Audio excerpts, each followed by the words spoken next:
Oh, I'm sorry. Did I break your concentration? Somewhere between science and superstition.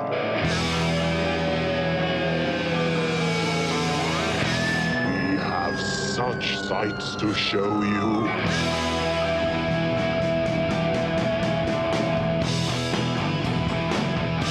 Strange Eons. Welcome to Strange Eons Radio. That's Eric over there. Yes, embarrassingly, sitting here. That's Vanessa over there. Hello. I'm Kelly. This might sound very different to you as you're listening to this. It's nobody's fault. It's nobody's fault. Oh, it's not? Well, I mean, if it were somebody's fault, I know whose fault it is. it would be yours, Eric. That's right. Would you like to explain what's going on right now? I'm going to blame everything going on. Planning making a short film, Crypticon Film Fest going on, taking the wrong car that I usually take. I left all the audio recording gear at home, so we are recording on our phones using a method we've used in the past, so it's at least shown to work. So we're hoping it's going to continue to work. Fingers crossed. Yep. So if you hear this, then it worked. Right. Now, I notice you guys don't have to keep touching your phone to make your screen stay alive, so I hope when I stop touching my phone, it does not turn this off. No, it'll continue to record. Okay. You guys, I'm furious. Shocking information. This is a whole new world. You furious. All right. So the Super Bowl has passed us now. Okay, yeah. The Super Bowl has passed away. And all of our geeky friends did this thing that I'm starting to just get so fucking tired of. Little tweets or Facebook posts of, oh, is there a game today? Yeah. Is something happening today? Sports ball? Hey, here's the thing. It's the biggest pop culture event of the year. And you guys are fucking nerds. It's literally an excuse for every company to put out their most interesting commercials. It just has trailers for huge blockbuster geek movies. Yeah. It's got a big fucking 15-minute concert in the middle of it. And you guys are nerds, but this is not what infuriates me. Okay. All right. What infuriates me is that if you're writing, is something happening today?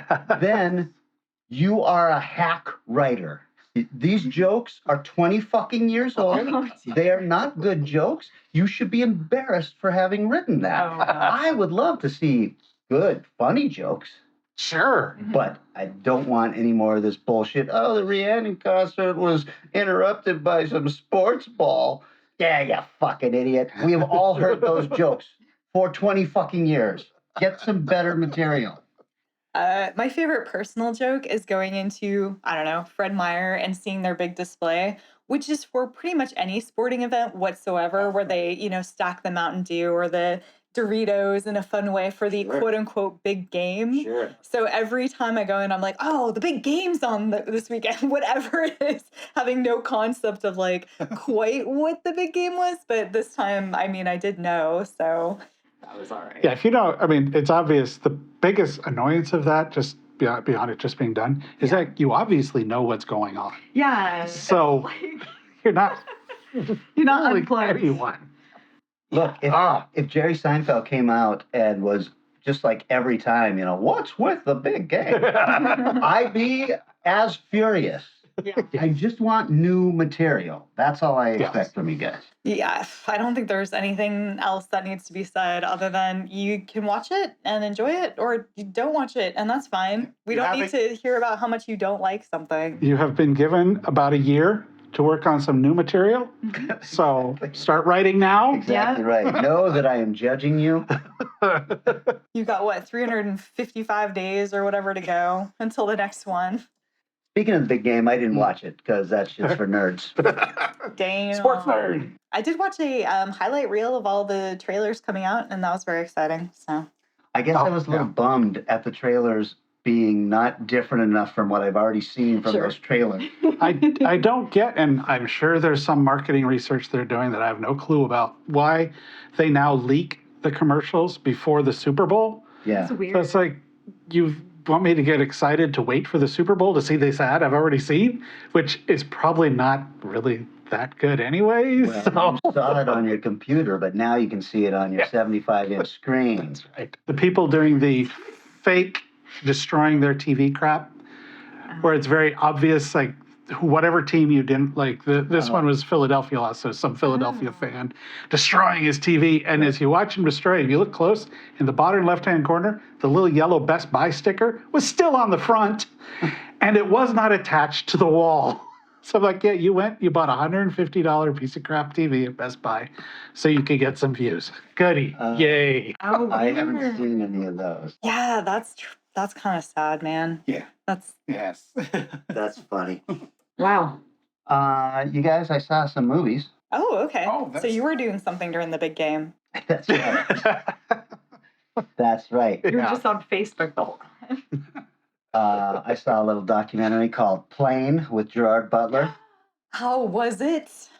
Look, we all have expectations when a new Gerard Butler movie shows up, right? Sure. Yeah. This fills all those expectations. It is better than its weird ass title. It is the laziest fucking title in the world. I'm not sure. You could have called this anything else, but Gerard Butler, I don't know what there is about him. He makes the shittiest movies, and I love every single one of them. Yeah. Excellent. Excellent. This one also has Mike Coulter from Evil. Oh, nice. Yeah, so it's. I thought it was quite good. The trailer looked fun. It's just like you see the poster and the name and go, oh.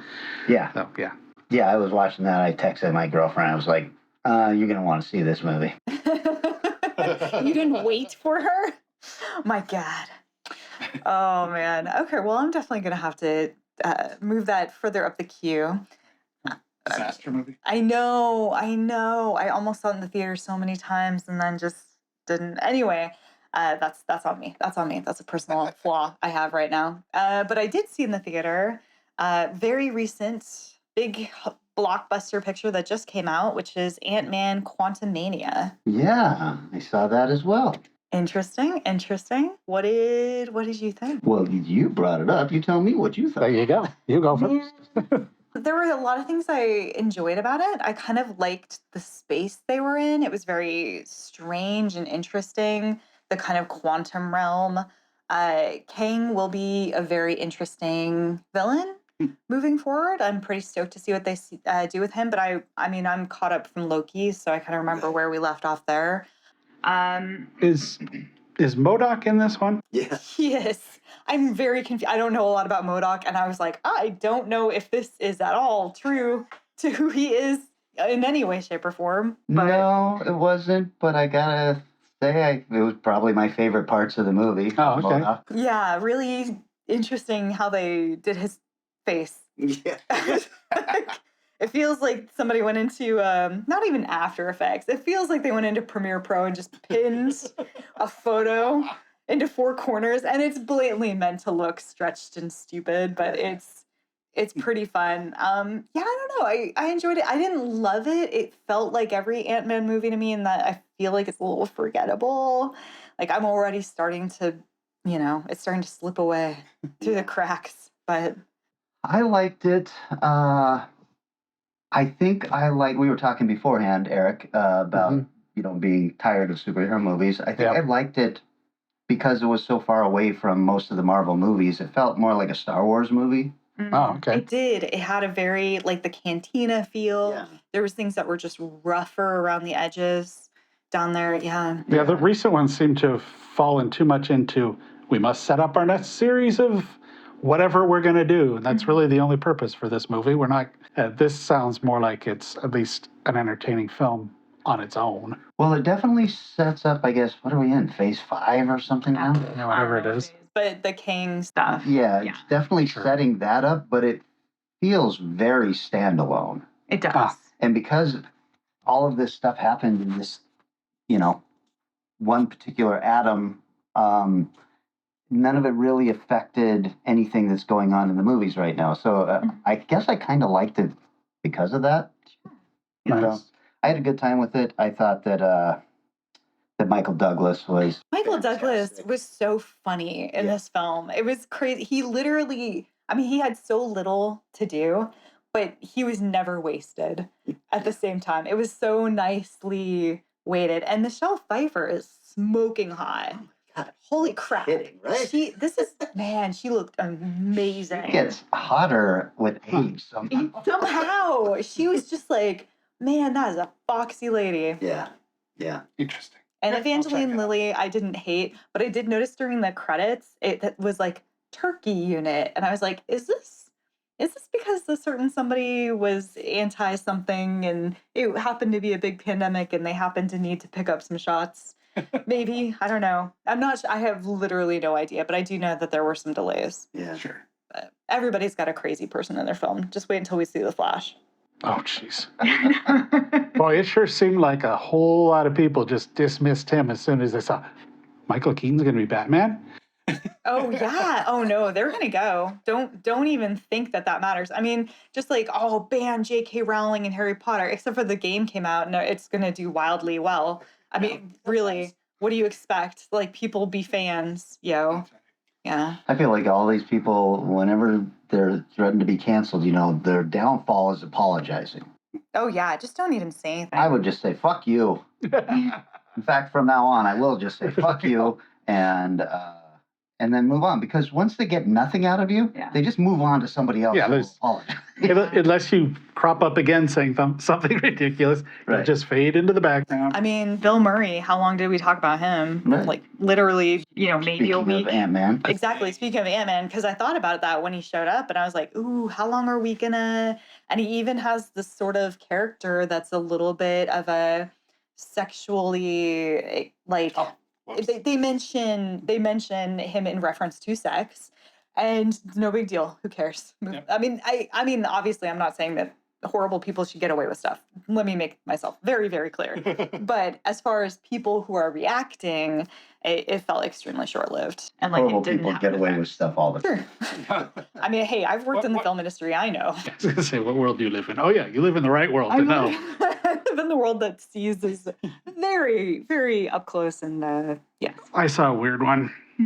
Infinity Pool. Frustrating. Oh no, I'm watching Well, as a Cronenberg-esque movie, because he can do whatever he wants to try to separate himself, but just like Stephen King and his kid, there's always an association, and they have similar styles, even though they write different stuff. I feel the same way about Cronenberg. Of his 3 films, I enjoyed this one the least. It's well made. It's interesting. I hated every fucking character in this movie. Oh no. They're all such rich fucks, and their whole point is to just mess with people. That's the whole point of the thing, is like, we're rich and we can get away with anything. And that is the point of the movie, is that the whole storyline is that. And it's like, man, even the guy you're sort of supposed to involve or like, because he's not the wealthy one, it's his wife that has all the money. Yeah, but you're still being an insufferable prat. So it's just like, but the filmmaking's good. The effects are good. There's a crazy ass drug scene that's really interesting, but it's also kind of uneven. It starts off pretty good, then gets very weird, and the ending's kind of interesting. But it's that kind of, that's the kind of movies he makes. What was his first one called again? Shoot. Not Possessor, that was the second. Oh, second one. That's actually, sorry, that was the one I was thinking of, which I thought was just phenomenal. Brilliant. Yeah. Phenomenal film. This one, a little bit of step back, but it could just be because I didn't like. When you're watching a movie, you kind of want somebody you like, even if you hate them. Yeah. You need somebody to root for on some level. I find that really difficult with films. Like, if I don't like anybody, it's like, why am I sitting here? I feel like I'm being tortured. Yeah, kind of like Bodies, Bodies, Bodies. I had that same problem with that movie going. Yeah. Give me somebody to sort of like, or somebody like Tony Soprano's sister, who was so awful, but she was so good at being awful. Right. Like, you loved watching her on screen. So you can have an awful character that's still oddly likable. Well, and even Tony was likable. Yeah. Oh, yeah. He was the bad guy. He was somehow the protagonist and antagonist of his series. I watched something called Viking Wolf. Wow, manly name. Viking Wolf. Okay. Viking Wolf on Netflix. A Norwegian werewolf movie. Okay, I heard an interview about this on NPR. How was it? Well, I liked it quite a bit. I wish it had been called something else. Yeah, that's a very weird. I mean, it sounds like a wolf that decided on a career path. You know, it does sound that way. But my head then went to, I'm going to see a werewolf set in Viking times. Oh. Yeah. Oh. And it's not. It's just modern. Just modern times in Norway.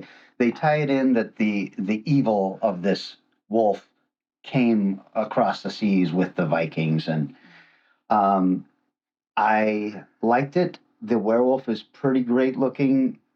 When you get a good shot of it, it's definitely a nod to the American Werewolf in London. Wow. Nice. And I love that. I won't give too much away, but it goes to the full wolf. Only this wolf looks evil as fuck. And there were some nice twists in it, and an ending that I enjoyed a lot. So yeah, cool. Viking Wolf on Netflix. Wow, nice, incredible. Do not watch the dubbed version. Started out that way, did you? I started out that way, and I was, lying on the couch, and I was like, "Oh, this is fine." And then I was like, "Where's my remote?" This is not fine. That sinking feeling of like, it'll be okay. No, it'll be okay. No, it's not okay.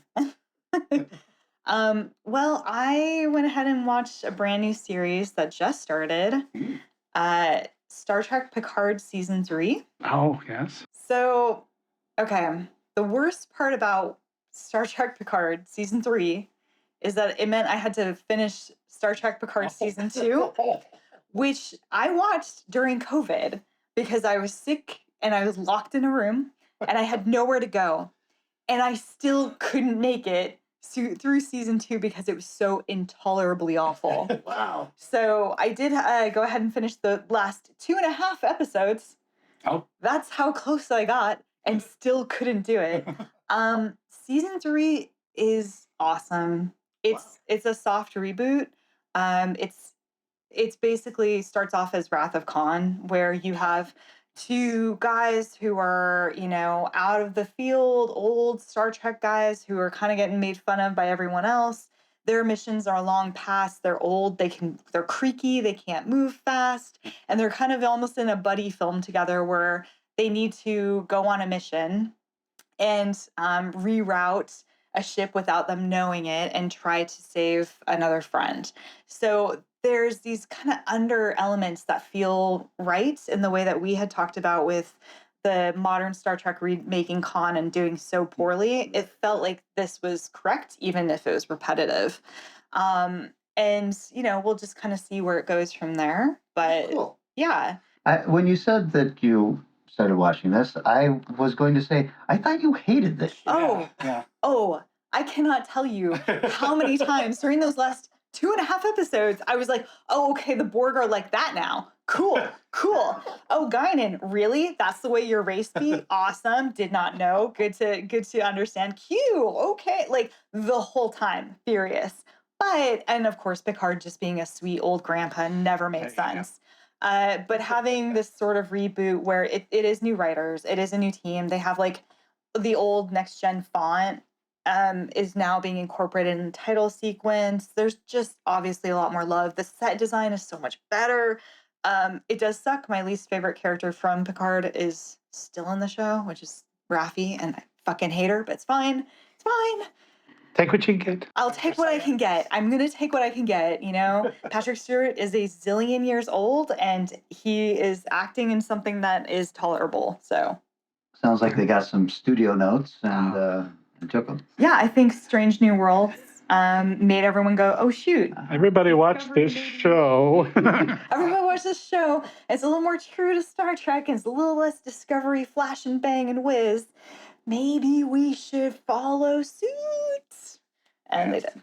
The trailer for it looked pretty good. I'm glad to hear. Yeah. Because I stopped in season 1. Oh, God. Is that right if I just start season 3? Yes. Oh, good. That's what I was going to do either way, but it's... It'll be fine. Because at the end of season 2, they're basically done. They're like, this character is being left in the past. These other ones are going to go off and do different things. Picard's going to go to his vineyard, which, by the way, is in France, except for in Picard, where it's suddenly in California for literally no reason.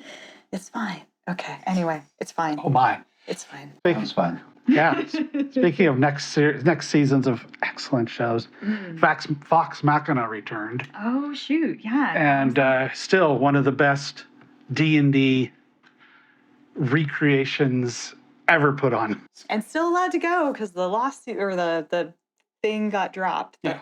D&D. It's not quite as profane as Poison Ivy. Mm-hmm. Not Poison Ivy, but what's her name? Harley Quinn. Harley Quinn. But they swear a lot. It's got a lot of violence and Pretend I gore and don't know stuff. what this is. Vox Machina is based on a YouTube series called Critical Role, which is a bunch of people that for years and years have gotten together and just played D&D. But they're really funny, entertaining people, so it's fun to watch. I haven't watched much of them because every one you pull up is like 3 or 4 hours long. Of course. But they took all these characters and animated them with what's the Titmouse or Mouse? What is that one studio? Yeah. Excellent animation. I've brought those characters into these, and it's like watching a good D&D come to life. So Funny. this is season 2? Yeah, it's on Amazon Prime. Oh, on Prime? I guess I should check this out. It's fun. Especially since the latest trailer for Dungeons and Dragons looks like... Yeah, that first one looks... Of course we'll see. Yeah. I read this interview and the creators were like, well, we're not going meta at all in this. There's not going to be... Because somebody had said in the interview, I know a lot of people are hoping that we're going to see the actual players like at the end or something like that. And the guy was like, no. We're treating this very seriously. There's humor in it, but it's very serious to the game and the worlds and all of this stuff. And I was like... Yeah, that first one looked like it was just going to be a lot of fun. Yeah. Which is more what Vox Machina is. It's just crazy fun. Chris Pine is not a good actor. I'm not sure why we keep putting him in, especially in things I want to see. Aw, I enjoy Chris Pine just fine, but he does really play like one kind of role, one zone. That's okay. It's sort of like, I think he's kind of like, the Tom Cruise thing. He figured out his niche. If you like it, you're going to like him. If you don't, you're probably never going to. But we get to have another Hugh Grant being an evil asshole, so I'm excited to see where that goes. Hugh Grant is in the Dungeons and Dragons. He is. He looks like he's going to be a bad guy, and he seems like he's going to be quite fun. So Okay. Yeah. In real life, Hugh Grant is a major asshole, so it should be fine. It's gonna be great. Typecasting. I gotta just say this, guys. Because we're recording this way over our phones and everything, there's no microphones in front of your faces. I can just look at your lovely faces this entire time. This is kind of nice. Yeah, it is. It's very, very easy and smooth, even though I didn't say it easy and smooth. I feel much worse because I like to hide behind things, and now I can't. So here we are. Well, who knows? We'll see if this worked at all. Yeah, that's true. Why don't we take a little break? And then when we come back, we're going to be talking about Jason Weiss's topic, which was, I still haven't figured out what to call this. Movies that are okay, but made better by their soundtrack. Yeah.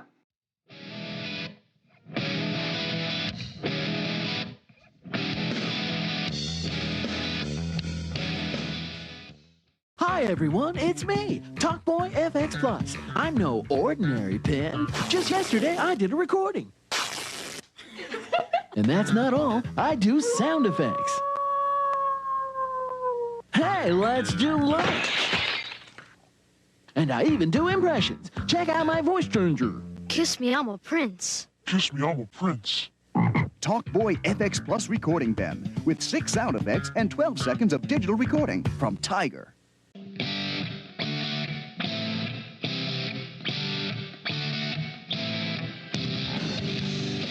And we have returned. Eric, this is kind of your subject.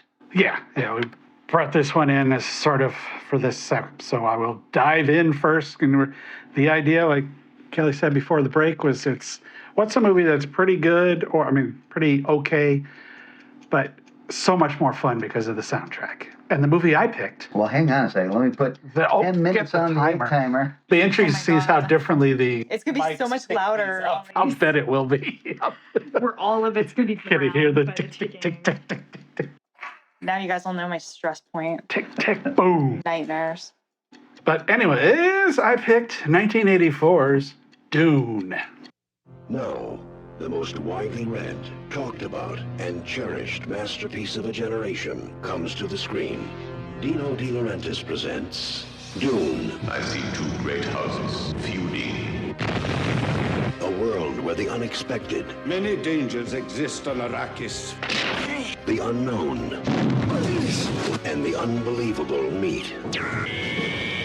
Where kingdoms are built on earth that moves. And skies are filled with fire. Where warriors fight with a thought and kill with a word. A world that holds creation's greatest treasure. He who controls the spice controls the universe. And greatest terrors.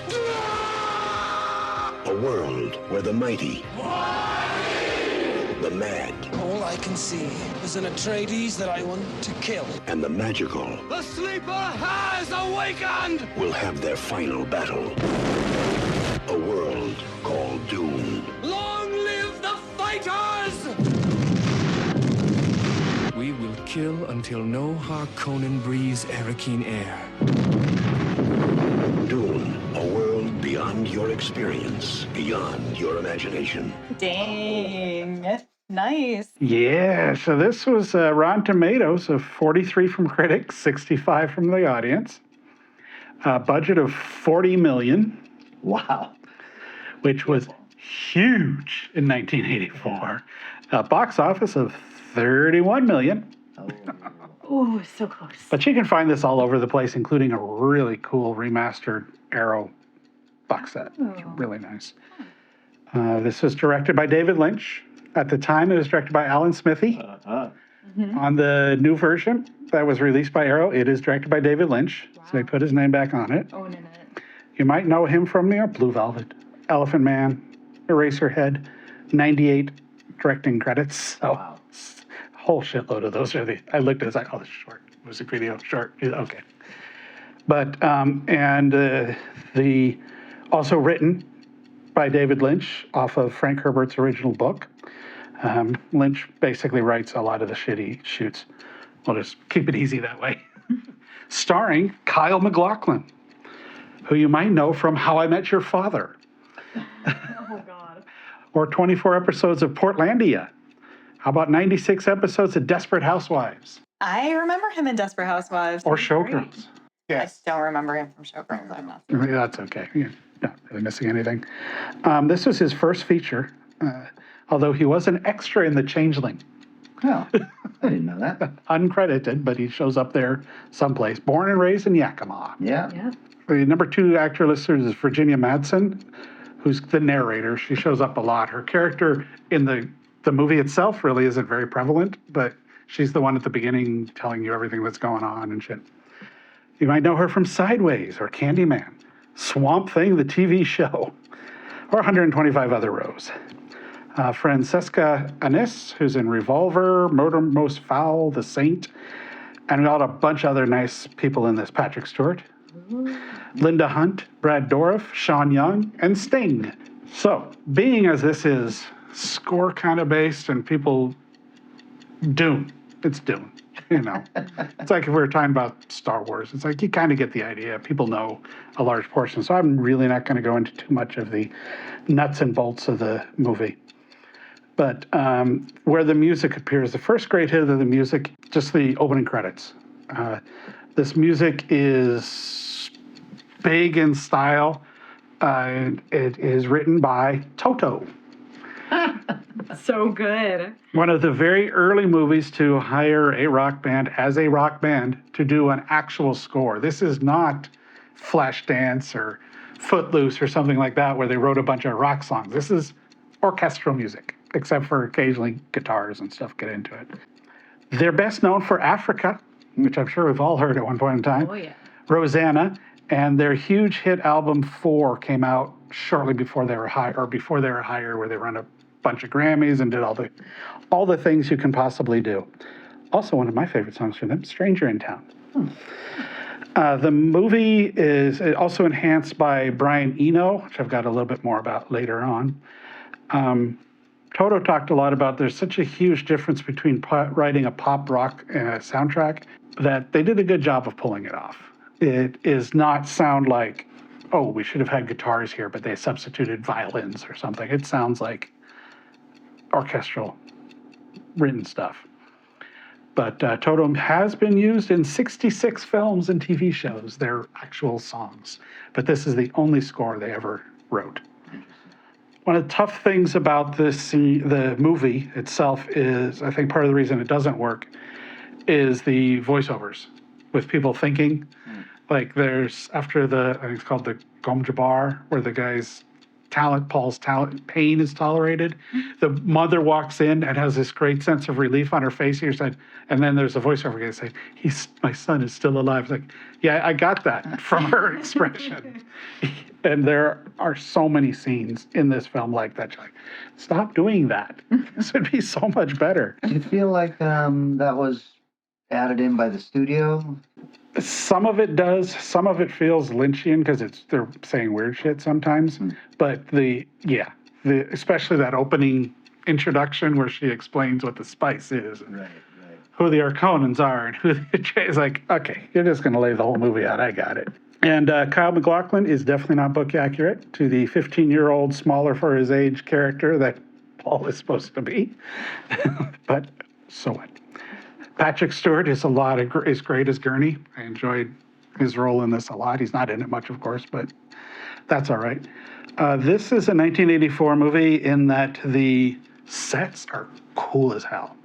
The set building, the physical props and things they made are really cool. But, oh boy, the overlay, like the critters that fold space when they're oddly floating through their giant ships, like, oh, that does not look good.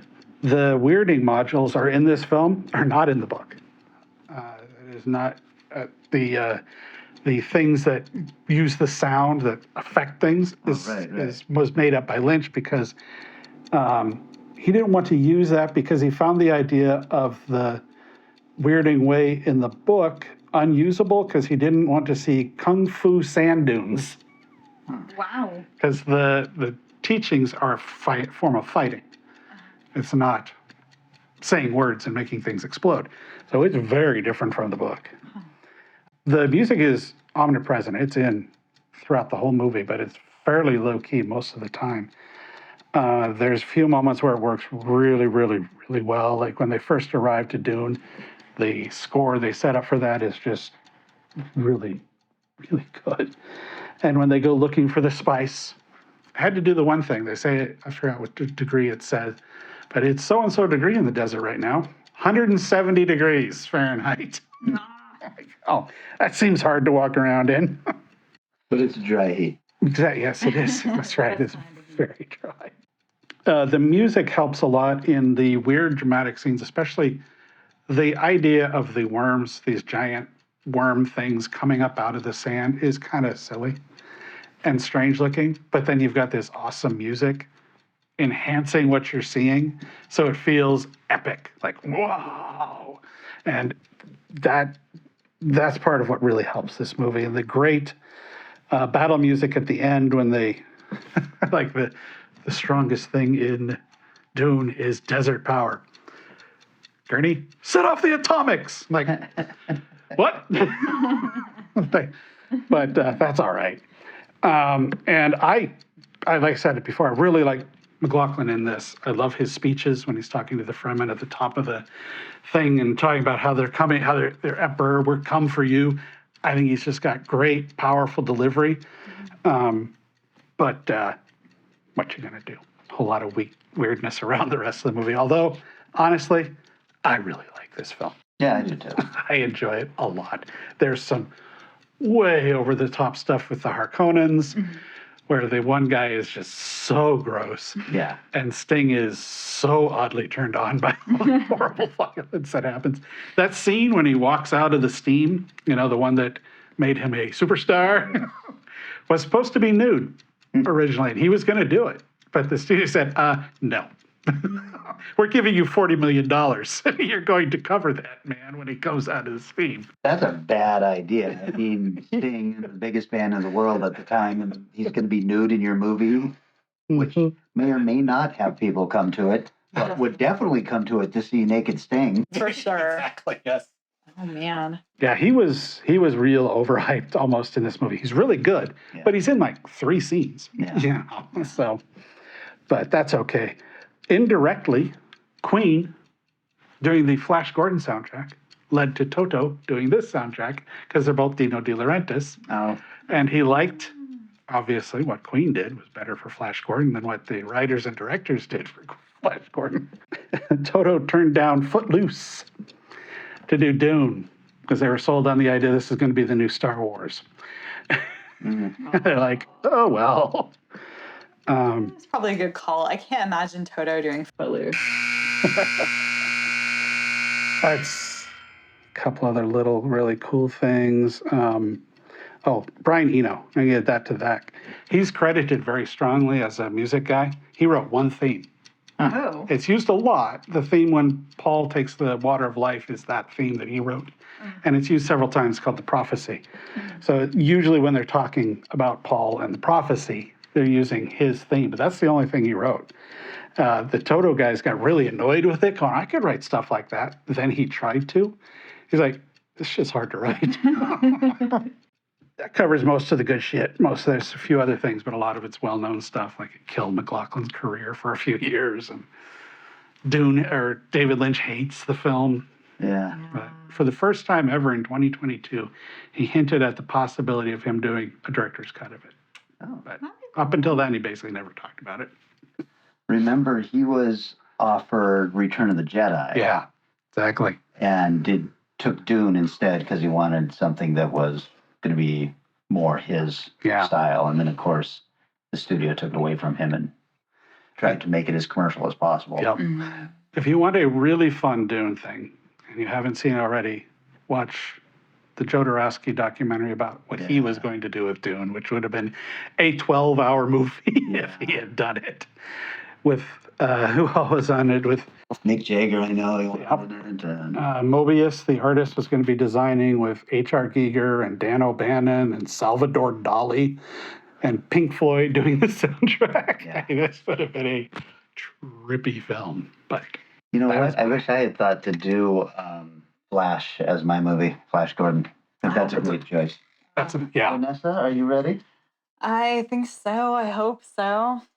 10 minutes on the timer. All right. So I think I whiffed this assignment a little bit in that I really should have gone with specifically like a movie whose score was uplifted by the choice. And instead I went with a movie whose actual sold CD soundtrack uplifted the marketing of it. So I went a little bit of a different direction, but my film was 1998's Godzilla.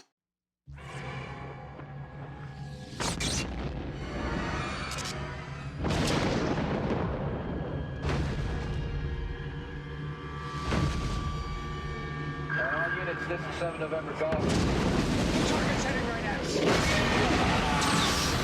He's too fast. Panamanian government evidence of passengers dead or alive. Please stand by. Are we slowing down?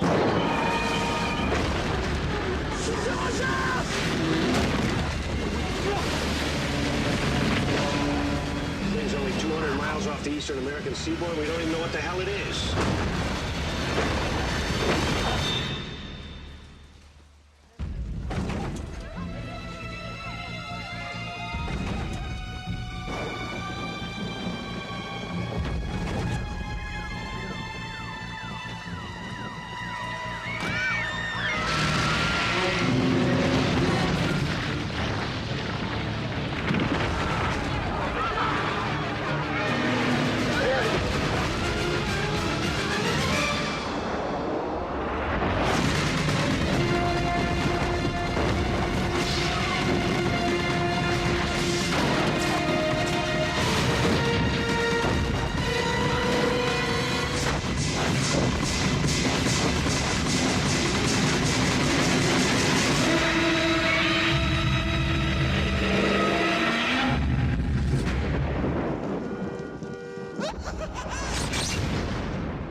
Okay. Which you can tell because I've got the commemorative Taco Time cup here.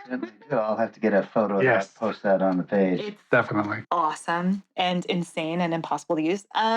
So I have not seen this movie in a very, very long time. It's pretty long. It's 2 hours, 19 minutes. Really low ratings, 19% on Rotten Tomatoes from critics and 28% from audience. The budget is between 130 and 150 million. Holy shit. I know. And the box office, 379 million. All right. It did good. Yeah, it did real good. For as much shit as it got, it did really, really well. Directed, of course, by the most amazing director of all time, Roland Emmerich. Speaking of disaster films. He has 22 directing credits and 30 producing. He's well known for Independence Day, Day After Tomorrow, Stargate, Universal Soldier, and written by both Roland Emmerich and Dean Devlin, who was his partner for a while. They worked together on the scripts for Universal Soldier, Stargate, Independence Day, and then split apart. Devlin went on to do things like Geostorm and the Ark TV show. He produced Eight-Legged Freaks and the Leverage TV series. And of course, Roland Emmerich's films since have not necessarily had the strongest scripts. So we may or may not be able to contribute those. Not totally sure. The music for this, it's mostly composed by David Arnold. So he does the score, and it feels like a very typical action score. It is actually a pretty decent score. It's same guy who did Independence Day, Casino Royale, The World Is Not Enough, The Patriot.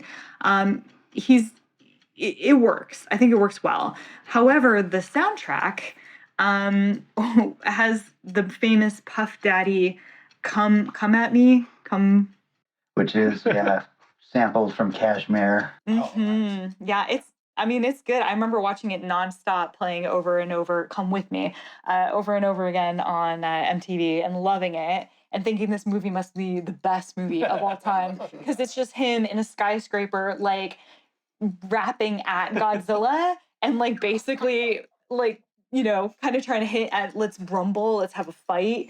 It's so good. Also has on the soundtrack the Wallflowers playing David Bowie's Heroes. It has Jamiroquai, Foo Fighters, Ben Folds 5, Rage Against the Machine. Just a pretty strong, it was a marketing thing, right? Sure. It was very much like, this is going to be cool along with my Taco Time cup. Starring Matthew Broderick as Dr. Nick Tatopoulos, 81 films, including Ferris Bueller, War Games, which we've talked about, Election, and Lion King as Simba. Jean Reno, who plays Philippe Roche, who's a French sort of CIA agent. We know him from Ronin, Leon the Professional, and of course, the Pink Panther. And a few other people that you may have heard of, including Hank Azaria. 104 credits, including, I don't know, Birdcage, Mystery Men, and 736 episodes of The Simpsons. That's okay, because we also have Harry Shearer in this. 177 credits, including Mighty Wind, Spinal Tap, and 747 episodes of The Simpsons. So, and then a face I recognized, Doug Savant, who I know from 175 episodes of Desperate Housewives. So, speaking of, it's a strong Desperate Housewives theme tonight. The story it starts off as a super typical Roland Emmerich joint. We have this big ship out at sea. We've got a guy eating some noodles, watching sumo wrestling on the TV during a huge storm. They're obviously doing some kind of canning and fishing operation on the ship, which I didn't know you would do canning on a ship. I thought you just do fishing, but whatever. What do I know? It's somewhere off of the coast of Japan. Suddenly the radar shows a huge object coming straight at them. Claws rip through the ship. People fall off of, their bunkers, and knives, cutting knives, like fall over the place. People are running around, very, normal people doing normal things, trying to cope with the crazy situation. Very Roland Emmerich. A tail whips through and breaks through the observation glass. Cut to Dr. Nick Tatopoulos is in Chernobyl. Dr. Nick, I know. I was like, it might be on purpose. There's a lot of weird Simpsons jokes embedded within this. He's in Chernobyl studying large earthworms that were affected from nuclear radiation. However, of course, a huge helicopter comes in, grabs his worms, grabs his truck, and says, "You're coming with us. We got something you got to see, Dr. Nick." And he, of course, arrives, is really flustered and frustrated. He doesn't know why he's there. He's not done with his worm work. He's the worm guy, and finds himself standing in something that the guy's like, "Well, how about you study this?" He's standing in the middle of a giant footprint, three-toed, massive thing. And apparently there is something else that's been affected by radiation that they want him to take a look at. He starts to work with the military and a weirdly sexist boss who's like super harassy immediately. I'm like, man, this is some weird reverse sexual, I don't know. Meanwhile, in New York City, Nick's ex-girlfriend is an up-and-coming journalist working under Harry Shearer. She wants a promotion. She wants to really start becoming a real journalist and maybe even get on TV, but he says it'll only happen if she goes on a date with him. Don't mind the fact that he's married. Her friends are like, "You're way too nice for the city. You're never going to get anywhere." So at this point, Godzilla leaves Asia, heads straight for New York City. Nick and the military make their way there. The Godzilla walks straight past Audrey hanging out at the cafe with her friends, enjoying some drinks, and everybody starts to crash into each other. And it becomes a very typical Godzilla film where they're after him. He's kind of hiding around buildings, not necessarily on purpose. It's just he's big and they're big. And then he starts tunneling underground, which is kind of awesome. The big twist in this film, of course, is that Godzilla lays eggs. He lays eggs. And that's cool. Yo, love it. Great twist.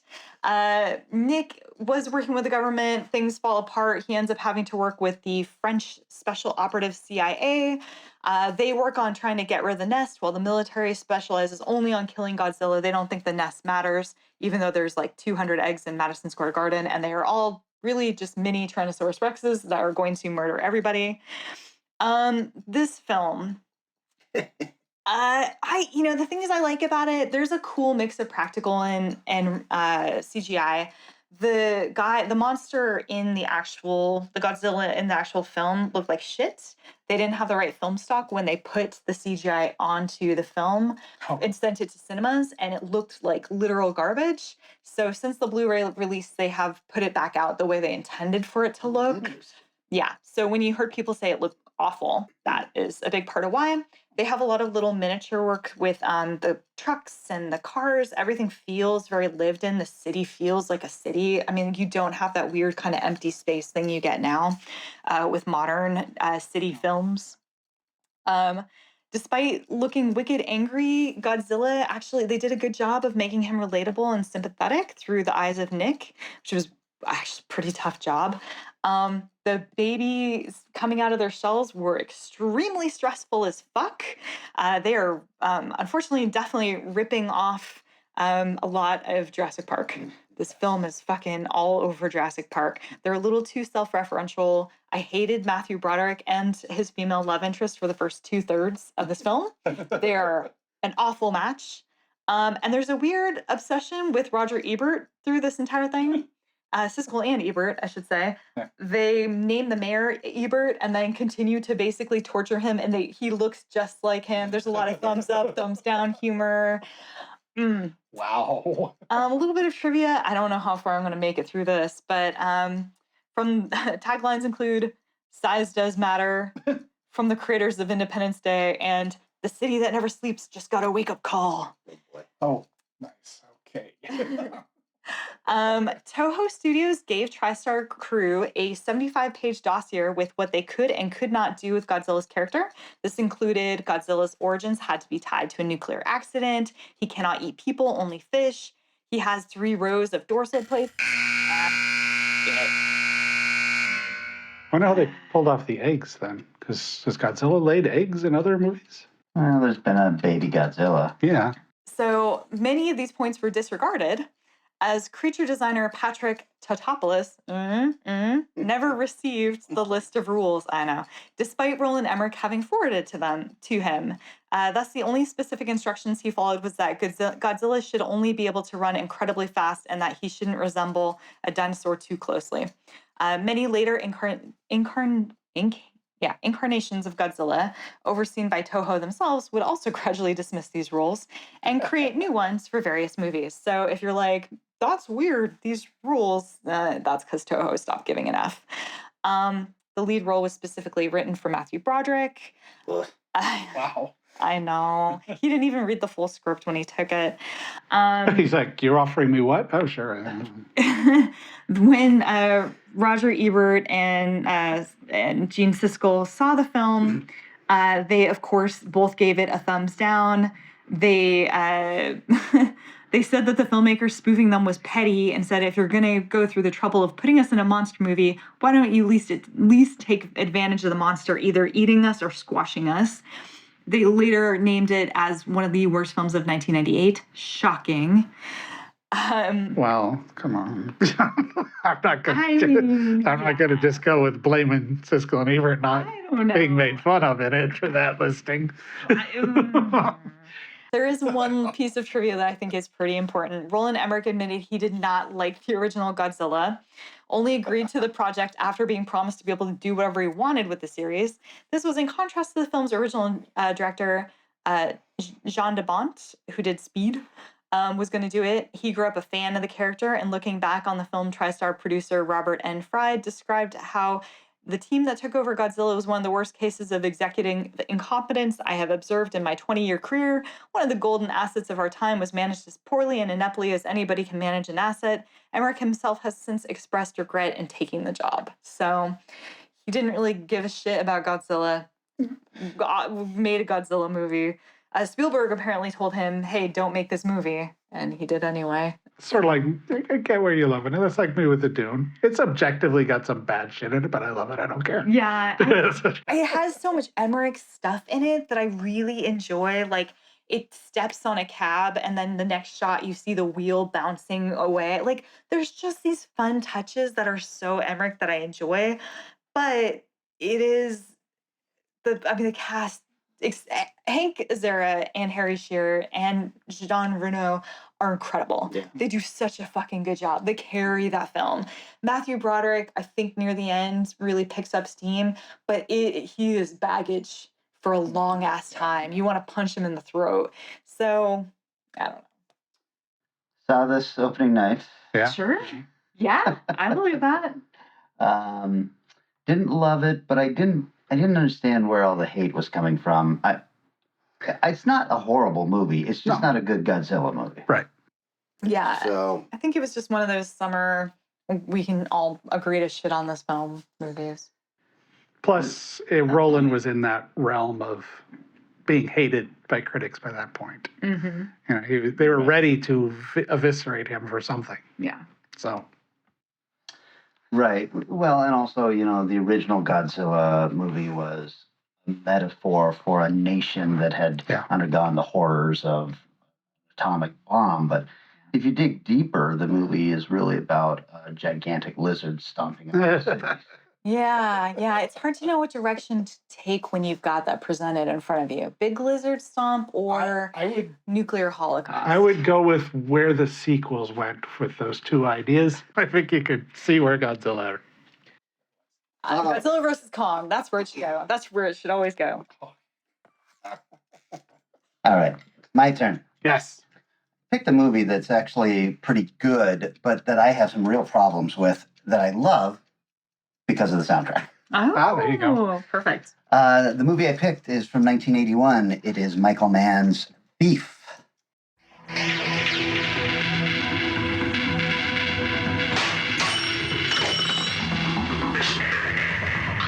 Are you clear?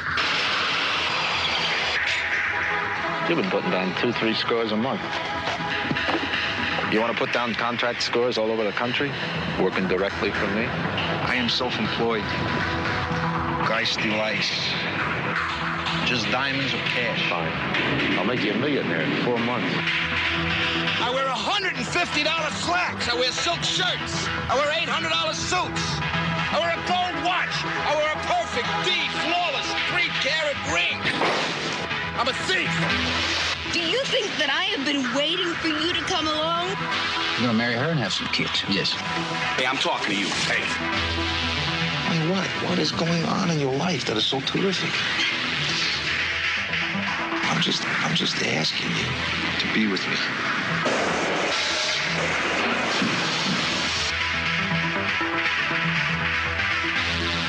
Go. We got a problem. I want my money. We're new partners. We're in for 10 points. I am the last guy you want to mess with. You get paid what I say. You do what I say. You don't know from one day to the next whether you're going to be killed, go home, or get busted. What's wrong with you?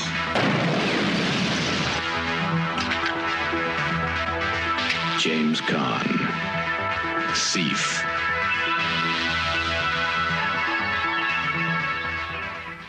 You guys seen this movie? No. Not in a very long time, but it's cool. Yeah. Budget of $5.5 million, box office of $11.5 million.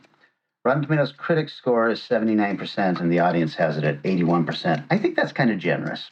Written and directed by Michael Mann. He did Manhunter, Heat, Collateral, created Miami Vice.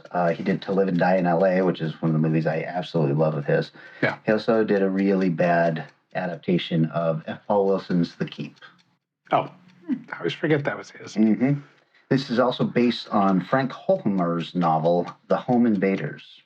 It stars James Caan, 138 credits, including The Godfather, Freebie and the Bean, Rollerball, Alien Nation, and Misery. Tuesday Weld, who has 64 credits, including Looking for Mr. Goodbar, Once Upon a Time in America, and Heartbreak Hotel, which is a lovely movie about a kid who kidnaps Elvis for his mom. You guys gotta watch this movie. It's so good. It also stars Willie Nelson. 76 credits, including Honeysuckle Rose, Wag the Dog. He was, of course, Uncle Jesse in the Dukes of Hazzard movie. Sure. And Jim Belushi, 157 credits, including Trading Places, Red Heat, The Last Action Hero, and Return to Me, one of my very favorite romantic comedies. So, Thief. We open on Frank, who's a safecracker, performing a heist from a particular building, and he gets a bunch of diamonds from them, and he escapes. And we meet his accomplices, which include Barry, who's James Belushi, and his fence, Joey Gaggs. But before he can collect his share, which is about $185,000, keep in mind this is 1981, that's about $3 million. $185,000. Gaggs is thrown out of a 12-story window for skimming money from the mob. So Frank goes and threatens the guy who killed Joey Gaggs, and he ends up getting his money and an offer to work with the mob in a capacity that makes his job a lot easier. So they'll set up all of his heists, but they do all the research for him and all the setup, and if he gets caught, they have a lawyer for him and all of that. And at first he's like, fuck off. I'm a loner, daddy. And but then they contact him about a huge job that will allow him to retire and get out of the business for good. This is his thoughts, not their thoughts. I almost used this movie for the One Last Job episode that you had, Eric. Yeah. We're introduced then to the rest of Frank's life. He's got a used car dealership and a bar that he owns and he uses to launder money through. But he has no family, and his closest friend is Willie Nelson, whose name is Okla, who's still in prison and was a mentor to Frank. And by the way, Willie is dying of cancer. And although he only has 9 months left in the joint, the doctors don't think he's actually going to live that long. It almost feels like they're setting up a Frank's going to break Okla out of prison, which is, you almost want that story more than what you get. But Frank has also hit it off with a pretty cashier at his bar, and he has this very emotional night with her where he breaks down and kind of tells her everything about himself. So with all that going on, and then this job offer comes in, he thinks that this one last job net him nearly $1 million back in 1981, and that's all he needs to quit, get Okla better health care, and move to this tropical island that he keeps like a postcard that he's created in his pocket. So he accepts this big job that the mob sets up for him, and it's a very kind of convoluted heist where he has to do all this really cool safe cracking stuff to get into, and it's worth watching this movie. Well, I'll get to that. The safe cracking stuff is the reason you watch this movie. There's this B plot of a couple of dirty cops who are also wanting to shake him down and complicating his life. And a C plot that's thrown in where he and his new girlfriend are able to adopt a baby from the black market. Which is all part of his plan of retiring and becoming a normal guy, but it all starts to fall apart pretty quickly. First, Oakland dies, although Frank has been able to get him out to see regular doctors. The cancer is too far along, and that really shakes his world. He's kind of lost. He doesn't know exactly what to do. When he goes to collect his money from the mob after doing that heist that was so good, it was supposed to be nearly $1 million. They give him about $100,000 in cash. And he's like, feels a little light. And they're like, oh, yeah, we've taken the liberty of investing the rest of this money in a shopping mall for you. Oh, my God. And he's like, yeah, fuck you. You'll have the rest of my money tonight, or there's going to be problems. And the mob basically tells him, well, you're a dead man. So the movie has this great final act, kind of. It's an amazing set piece where he's going through and systematically offing the guys who are trying to kill him. And it's a pretty cool scene. But then the movie ends in this way that just infuriates me. No resolution to his personal problems, and leaves me very unsatisfied. I think the movie is kind of a mess, but it is held together by those safe-cracking set pieces because he had to do all these really cool things like light these huge metal rods and get them so hot that he could burn through the safe and everything. And these are actual safe-cracking methods that were being used by the real safecrackers at the time. And those scenes are then set against the music of Tangerine Dream. There you go. And they're so fantastic. You don't really care that the rest of the movie's only so-so. So, trivia on this. The music is by Tangerine Dream. They are a German electronica band. They have over 86 releases, including studio EP or mini albums, and 50 of them are soundtracks, including Sorcerer, The Keep, the original Firestarter. The only reason to watch that movie is to have that soundtrack. Legend, 3 O'Clock High, Near Dark, Miracle Mile. This particular soundtrack is out of print for some reason. I have a lovely vinyl copy, of course. Of course. The screenplay for this film was adapted from the novel The Home Invaders, written by Frank Homer, who is a professional thief. Homer was serving time in prison while this movie was being made. Oh, my God. Well, while James Caan liked the movie, he found the part challenging to play, saying, I like to be emotionally available, but this guy is available to nothing. Wow, my trivia just repeated over and over, so I feel like I didn't get the right stuff on here. This is the film debut of Jim Belushi, William Peterson, and Dennis Farina. Holy shit. Yeah. And then let me see if I can remember some of the trivia because it did not come on here. There's a lot of stuff going on here where the people who were what we call them consultants were actual criminals. Oh, gosh. Yeah. The security for the film were off-duty cops, and a lot of them were family members with the criminals. Oh. Holy shit. So it was like that crazy movie thing that makes no sense. You know, you went one way and I went another. So they would just all get together and chat and everything. And because a lot of the guys had served their time, they would tell the cops how they had done a lot of the stuff. Because they were working with guys who had actually caught them. Oh, wild. Yeah. So holy crap. Crazy set. I wish that I had got more or looked closer at my stuff. I just over and over pasted the same trivia. So, anyway, the soundtrack is really spectacular. I love writing to it. Oh, Michael Mann, he's just, I mean, that's kind of what he's known for. Yeah. That's what made Miami Vice work.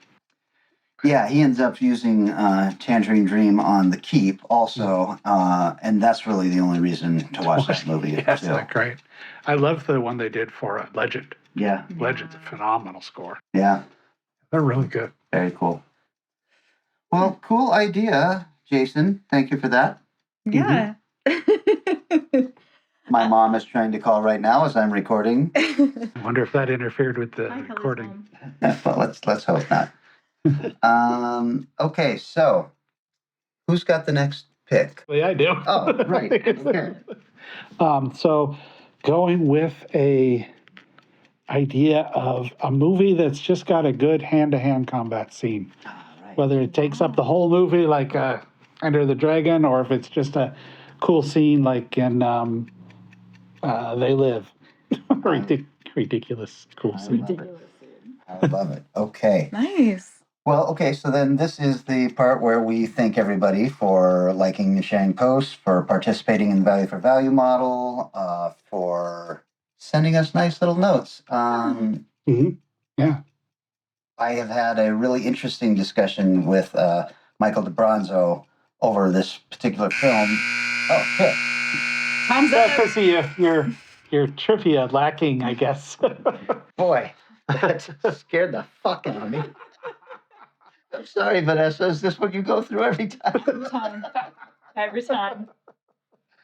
Remember this. Michael DeBronzo and I have been talking about a particular film that I'm going to make you guys watch and make us all talk about at some point here shortly. Ooh. Probably when it's my next choice. So, and stuff like that I think is really neat. You know, it's that's the whole point of the Value for Value. Yep, So, exactly. Also, if you want to leave us a message on the Strange Eons Radio hotline, that number is 253-237-4266. Anything else, guys? I don't think so. No, just keep liking, sharing, commenting on our weird shit, and let us know what you think. We haven't had a lot of people do it, but yeah, we really would like to see or hear what movies you think fit into the category that we didn't talk about. Right. Yeah. We get more of that. We get some of that on YouTube. We get some pretty weird stuff from Badger. I don't know if you go and read his comments, but he's got some interesting stuff. I need to get on there and look at all those. Well, all right, guys. I really hope this turned out. If it didn't, you'll be getting an episode of Amityville, too. Yeah, and you'll never know about this. Dun, dun, dun. All right, we'll be back in 7 short days, and we are talking fistmates. Transportation and other considerations for Strange Eons Radio produced by Pan Am Airlines. When you think of traveling, think of Pan Am. You can't beat the experience. Guests of Strange Eons Radio stay at Econo Lodge Everett. It's an easy stop on the road, you know what we mean. Strange Eons Radio is recorded live in front of a studio audience. If you enjoyed this episode, please consider leaving us a positive review on your favorite podcast app. Sit, Ubu, sit. Yeah, that's a very weird. I mean, it sounds like a wolf that decided on a career path.